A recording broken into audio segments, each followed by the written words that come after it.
ಕೋಲಾರ ಮತ್ತು ಚಿಕ್ಕಬಳ್ಳಾಪುರದ ಭಾಗದ ಶಾಸಕರಿಗೆ ಸಚಿವ ಸ್ಥಾನ ನೀಡಲಾಗಿಲ್ಲ. ಸಹಜವಾಗಿ ಎರಡು ಜಿಲ್ಲೆಯ ರಾಜಕಾರಣಿಗಳಿಗೆ ಸಿಟ್ಟಾಗಿದೆ. ಪ್ರಮುಖವಾಗಿ ಕಾಂಗ್ರೆಸ್ ನಾಯಕರಿಗೂ ಕೂಡ ಬೇಸರ ತರಿಸಿದೆ. ಈ ಎಲ್ಲ ಬೆಳವಣಿಗೆಗಳ ಬಗ್ಗೆ ಮಾತನಾಡೋಕ್ಕೆ ನಮ್ಮ ಜೊತೆಗೆ ಪರಿಷತ್ನ ಸದಸ್ಯರಾಗಿರುವಂಥ ಹಾಗೂ ಹಿರಿಯ ಕಾಂಗ್ರೆಸ್ ನಾಯಕರಾಗಿರುವಂಥ ನಜೀರ್ ಅಹಮದ್ ಅವರು ಜಾಯ್ನ್ ಆಗ್ತಿದ್ದಾರೆ. ನಜೀರ್ ಅಹಮದ್ ಅವರು ಮೊದಲನೇದಾಗಿ ಕೋಲಾರದ ಬಗ್ಗೆ ಸಾಕಷ್ಟು ನಿರೀಕ್ಷೆ ಇತ್ತು. ಹಿಂದೆ ಜನತಾದಳ ಕಾಲದಿಂದಲೂ ಕೂಡ ಕೋಲಾರದವರಿಗೆ ರೆಪ್ರೆಸೆಂಟೇಷನ್ಸ್ ಅಥವಾ ಈ ಮಂತ್ರಿಮಂಡಲದ ಸ್ಥಾನ ಸಿಗೋ ತೀರಾ ಕಡಿಮೆನೇ ಅನ್ನುವಂಥ ಮಾತುಗಳು ಕೇಳಿಬರ್ತಾ ಇತ್ತು.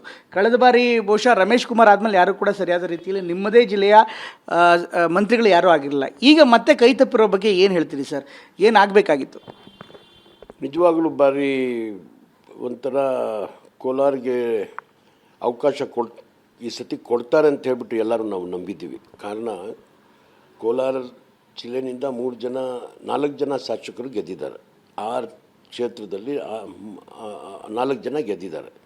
ರೂಪಾ ಶಶಿಧರ್ ಮತ್ತು ನಮ್ಮ ನಾರಾಯಣ ಸ್ವಾಮಿಯವರು, ನಂಜೇಗೌಡರು, ಕೊತ್ತೂರು ಮಂಜು ಎಲ್ಲ ಸೇರಿ ಹೋಗಿ ಹೈಕಮಾಂಡ್ ಅವ್ರ ಜೊತೆಗೆ ನಾವು MLCಗಳು ಸಹ ಇದ್ದಾರೆ, ಅನಿಲ್ ಕುಮಾರು, ನಾವೆಲ್ಲ ಹೋಗಿ ರೆಪ್ರೆಸೆಂಟ್ ಮಾಡಿದ್ದೀವಿ. ಈ ಸತಿ ಕೋಲಾರಿಗೆ ಸಾಕಷ್ಟು ವರ್ಷಗಳಿಂದ ಅವಕಾಶ ಸಿಕ್ಕಿಲ್ಲ. ರಮೇಶ್ ಕುಮಾರ್ ಆದಮೇಲೆ ಮತ್ತೆ ಯಾರೂ ಆಗಿಲ್ಲ. ಅದಕ್ಕೆ ಹಿಂದಿನೂ ಸಹ ಅವಕಾಶಗಳು ಸಿಗದೇ ಇರೋದರಿಂದ ಈ ಸತಿ ಕೋಲಾರಕ್ಕೆ ನೀವು ಕೋಲಾರಲ್ಲಿ ಯಾರಿಗಾದ್ರೂ ಕೊಡಿ.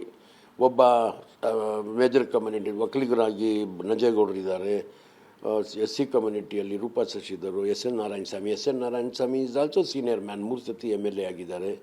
ಕೊತ್ತೂರು ಮಂಜುನು 2 ಸತಿ MLA ಆಗಿದ್ದಾರೆ. ಹಾಗಾಗಿ ಬ್ಯಾಕ್ವರ್ಡ್ ಕ್ಲಾಸಸ್, ಮೇಜರ್ ಕಮ್ಯುನಿಟಿ ಮತ್ತು ದಲಿತು ಎಲ್ಲ ಸೇರಿ ಯಾರಿಗಾದ್ರೂ ಕೊಡ್ರಿ ಅಂತ ಹೇಳ್ಬಿಟ್ಟು ಹೋಗಿ ರೆಪ್ರೆಸೆಂಟ್ ಮಾಡಿರ್ತಕ್ಕಂಥದ್ದು. ಸುರ್ಜೇವಾಲಾಗೂ ಹೇಳಿದ್ದಾಯಿತು, AICC ಪ್ರೆಸಿಡೆಂಟ್ಗೂ ಹೇಳಿದರು, ಮತ್ತು CMಗೂ ಹೇಳಿದರು, ex-CMಗೂ ಹೇಳಿದಾಗ ಒಂದು ನಂಬಿಕೆ ಇತ್ತು, ಇಲ್ಲ ಈ ಸತಿ ಮಾಡ್ತಾರಪ್ಪ ಅಂಥೇಳಿ ಚರ್ಚೆಯಲ್ಲೂ ಇತ್ತು, ಇಲ್ಲ ಈ ಸತಿ ಮಾಡ್ತಾರೆ ಅಂಥೇಳಿ.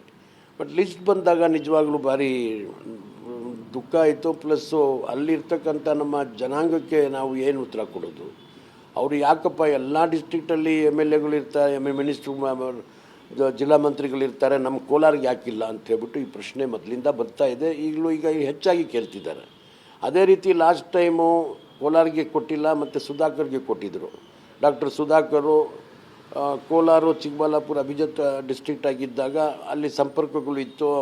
ಚೌಟ್ರೆಡ್ಡಿ ಆಗಲಿ, ಅವ್ರ ಫ್ಯಾಮ್ಲಿ ಆಗಲಿ ಎಲ್ಲ ಒಂದು ನಮಗೆ ಆ ಭಾವನೆನೇ ಇರಲಿಲ್ಲ. ಇಲ್ಲಿ ಇವ್ರು ಕೋಲಾರದವರೆಲ್ಲ ಚಿಕ್ಕಬಳ್ಳಾಪುರ ಆ ರೀತಿ ಇರಲಿಲ್ಲ. ಅವರು ಚೆನ್ನಾಗಿ ಕೋಲಾರ ಜನಗಳಿಗೆ ಜೊತೆಗೆ ಎಲ್ಲ ಕೆಲಸಗಳು ಆಗೋದಾಗಲಿ, ಅಭಿವೃದ್ಧಿ ಪ್ರೋಗ್ರಾಮ್ಗಳು ಹಾಕೋದಾಗಲಿ ಅದೆಲ್ಲ ಮಾಡ್ತಾಯಿದ್ರು. ಹಾಗಾಗಿ ಆ ವ್ಯತ್ಯಾಸಗಳು ಕಂಡು ಬಂದಿಲ್ಲ. ಈಗ ನೀವು ಚಿಕ್ಕಬಳ್ಳಾಪುರಿಗೂ ಇಲ್ಲ, ಕೋಲಾರಿಗೂ ಇಲ್ಲ ಅಂದರೆ ಏನು ಸಂದೇಶ ಕೊಡ್ತಾಯಿದ್ದೀರಿ? ಯಾಕೆ ಇಲ್ಲಿ ನಾವು ಕೋಲಾರ, ಚಿಕ್ಕಬಳ್ಳಾಪುರ 2 ಜಿಲ್ಲೆ ಸೇರಿಸಿ ಆಲ್ರೆಡಿ ನಾವು 7 ಜನ ಕಾಂಗ್ರೆಸ್ ಶಾಸಕರಿದ್ದಾರೆ, MLCಗಳಿದ್ದಾರೆ. ನೀವು ಇಷ್ಟೆಲ್ಲ ಇಟ್ಕೊಂಡು ನೀವು ಮಾಡದೇ ಇರೋದು ಇದನ್ನು ಈಗ ನೀವು ಯಾವ ರೀತಿ ಸುಧಾರಣೆ ಮಾಡ್ತೀರಿ? ಯಾವ ರೀತಿ ಇದಕ್ಕೆ ಈ ಒಂದು ಸಮಸ್ಯೆ ಇವತ್ತಿನ ದಿವಸ ಬಂದಿರತಕ್ಕಂಥದ್ದು ಯಾವ ರೀತಿ ಇದನ್ನು ನಿಭಾಯಿಸಲಿಕ್ಕೆ ಯಾವ ರೀತಿ ನೀವು ತೀರ್ಮಾನ ಮಾಡ್ತೀರಿ? ಯಾವ ಕಾರಣಕ್ಕೋಸ್ಕರ ಕಟ್ಟಿಲ್ಲ ಸರ್? ಯಾವ್ದಾದ್ರು ಒಂದು ಕಾರಣಗಳಿರಬೇಕಲ್ಲ. ಈಗ ಬೇರೆ ರೆಪ್ರೆಸೆಂಟೇಷನ್ಸ್ ಕೊಟ್ಟಿದ್ದೀವಿ, ಬೇರೆ ಜಿಲ್ಲೆ ಕೊಟ್ಟಿದ್ದೀವಿ ಅಂತ ಒಂದು ಕಡೆಗೆ ಈಗ ಮಂಡ್ಯದಲ್ಲಿ 2 ಕೊಟ್ಟರು, ಅದೇ ರೀತಿ ಮಾಗಡಿಯಲ್ಲೂ ಕೂಡ ಇನ್ಫ್ಯಾಕ್ಟ್ ರಾಮನಗರದಲ್ಲಿ 2 ಆಯಿತು, ಹಳೆ ಮೈಸೂರು ಭಾಗಕ್ಕೂ 2-3 ಆಯಿತು.